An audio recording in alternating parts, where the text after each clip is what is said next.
Yes, my friends, it seems that Chris Grier has been pressured by the fans and is willing to make the deal happen this time. We need a GM with a firm hand, who is bold, and at the same time smart. I hope that this time Grier gives us reasons to celebrate. Well, I have two big pieces of news to share with you today, and I confess that I was very happy about it. But first of all, make sure you have already hit the like button, but only do so if you are a true Miami Dolphins fan. If possible, write something like this: "Go Dolphins! I want to see my team in the playoffs." The Miami Dolphins made some crucial moves ahead of NFL free agency, and there's a lot to unpack. First, the team officially restructured Bradley Chubb's contract, which was a hot topic due to its huge $29 million impact on the salary cap. There was even speculation that Chubb could be cut post-June 1, but that is now out of the question. He's staying in Miami. The exact economics of the move have yet to be disclosed, but it's expected to free up at least double-digit millions in salary cap space. That's a big deal for a Dolphins team with limited financial flexibility heading into free agency. But that's not all. Miami also made some major roster moves by offering exclusive rights to free agents Kean Smith and Cameron Good. Let's start with Smith. If you don't remember much about him, there's a reason. He tore his ACL during training camp last July and was out for the entire season. But in 2023, he was on the active roster, logging 70 snaps, 54 at left tackle, 16 at right tackle, and some additional work on special teams. Before that, he spent 2 seasons on Miami's practice squad before finally making the active roster. The Dolphins are high on Kean Smith. While he's probably not viewed as a future full-time starter at offensive tackle, the team likes him as a swing tackle and depth piece. Dolphins GM Chris Grier even spoke about Smith's potential, revealing that other teams had tried to trade for him before his injury. That's a strong endorsement. Smith is coming back on a cheap, 1-year deal worth about $1 million, and while he doesn't impact Miami's cap space in any significant way, he adds familiarity and competition to the offensive line. Now, let's talk about Cameron Good. This move is arguably more notable. A 7th-round pick in 2022, Good hasn't seen much action, appearing in 20 games with just 6 tackles. However, Dolphins defensive coordinator Anthony Weaver is reportedly high on him, particularly as an edge defender. According to Weaver, Good has shown flashes despite limited playing time, and with a full offseason to train and build strength, he could take a step forward. Like Smith, Good is coming back on a $1 million deal, making him a low-risk, potentially high-reward depth piece. Injuries impacted his availability last season, but Miami sees potential in him. One player to keep an eye on in the coming days is restricted free agent Kader Kohou. The Dolphins have until March 12th to decide whether to place a tender on the nickel corner. If they do, it'll likely be at the right of first refusal level, which would give Miami the ability to match any contract offer he receives. This move could be huge for the Dolphins because Kohou has been an effective cover corner, particularly in the slot. He does have some tackling struggles,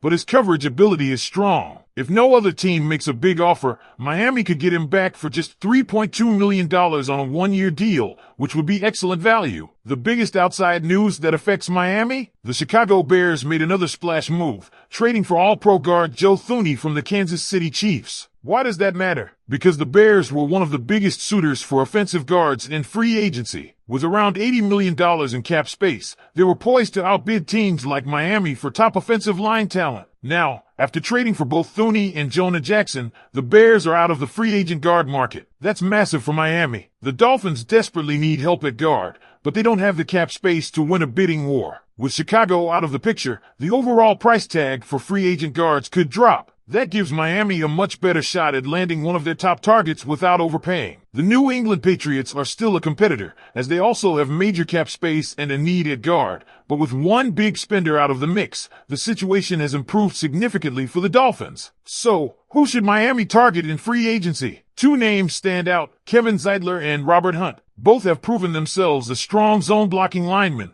which fits perfectly with Miami's offensive scheme. They've also graded well in run blocking, an area where the Dolphins need to improve. The challenge? Both players are coming off injuries. Hunt dealt with a torn Achilles, while Zeitler suffered a tibia injury. They played just 4 to 5 games last season, but when healthy, they were among the best linemen available. Their injuries might actually work in Miami's favor, as teams could be hesitant to offer them big money deals, making them more affordable targets. Miami's cap situation is still tight, with just $14 million in space. That's one of the lowest totals in the league. Restructuring Terron Armstead's contract helped, but they'll need to be smart with their spending. The hope is that the offensive guard market continues to trend downward, making it easier for Miami to land quality players at a discount. Now, we want to hear from you. What's your take on Miami's roster moves? Do you think Kean Smith and Cameron Good can make an impact? Should the Dolphins tender Kader Kohou? And which free agent guard should be their top priority? Drop your thoughts in the comments below, and let's talk Dolphins football. One of the biggest challenges facing the Miami Dolphins right now is balancing their financial limitations with their urgent need to improve the roster. They've already made moves to clear cap space, like restructuring Bradley Chubb's contract,